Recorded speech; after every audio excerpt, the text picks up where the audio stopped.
Something I really liked about the show was the amount of diversity in the show. Like, I've never really seen a show with 4 strong lesbian leads. It was really quite reassuring. It was nice to see something so different. Something I've never really seen as well is, like, I've always seen characters that are always questioning their sexuality. So was it good for you to write or start writing a story where the girls were fine with or confident with their sexuality? Was that always the case? Like, did you have other scripts where they were slightly different, like they were questioning their sexuality? That was always the case. I always wanted to make a show where the sexuality wasn't the issue, where where the characters, that's just who they are. You know, they've been through that, and you know, as a lesbian, you come out every day. You know, like my partner fell off her bike last night and he's in hospital. And when I went to the hospital, I was like, how are they going to treat me? You always have that question. Are they going to question our relationship? And, you know, it's at St. Vincent, so no one cares. But you always go through that. You tend to have to come out every day. And so coming out stories, there's a place for them for sure. But I feel as though queer cinema and queer screen content needs to move past that a bit and not make the focus of the characters their sexuality, because characters are much more complex than that. And if it's always a source of angst, then what's that saying to the young kids out there, or the people questioning their sexuality? Oh my God, this is a terrible thing. This is always going to cause me pain. It's always going to be a struggle.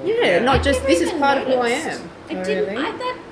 You saying that then, it's like in the first time that I've gone, wow, that's so true. Like, everyone is just completely comfortable with who they are, and there's no one there going, oh, I don't know what I'm doing. There is no half and half or in and out. Well, that's not the dilemma of the story. No. The dilemma in the story is life and not and about being true to yourself. That's something new. That's amazing. No, I mean, that's what I really liked about the show, where there were people first and then lesbians, I guess. They weren't just caricatures. It wasn't, these are lesbians. There's no stereotype. Exactly. And again, it comes back to the acting. Like, you need, and this is the problem with some queer cinema in the past. If you don't use great actors, and we're lucky in Australia that we have this pool of talent that really isn't being given the work that they deserve. We have this pool of talented actors that bring that depth and that nuance to a character, and I think that's what people are responding to. Okay. Now, I think on your blog, you have a blog on your website, which unfortunately you only update about 6 months. Let's get onto that, Julie. With all that spare time. All of it. Now that the series is finished, you should update it. I'll just be writing a blog from now on. Good. That's actually the next project. The blog. Blog writing sounds good. No, it's actually a really, really good blog, and I found it really quite helpful as a filmmaker just to read about it and pick up different tips. One thing I think you said, and you can correct me if I'm wrong, or if you've changed your position or something like that, but I think you said that because there are so few shows or movies about queer cinema or about queer people, that it's more important to just make as much as we can. It doesn't matter who makes it per se. Do you kind of stand by that? Do you think we need to have queer writers writing for queer characters, or queer actors playing queer characters? And then that's an open question. So in terms of, I think the fact that there isn't a lot of content, there's a lot of pressure on each thing that comes out. So everything that comes out, the audience is like, they want everything has to be everything to everybody. And so there's a lot of pressure on the show. Because there's not a lot of content, of course our show gets called the Australian L Word.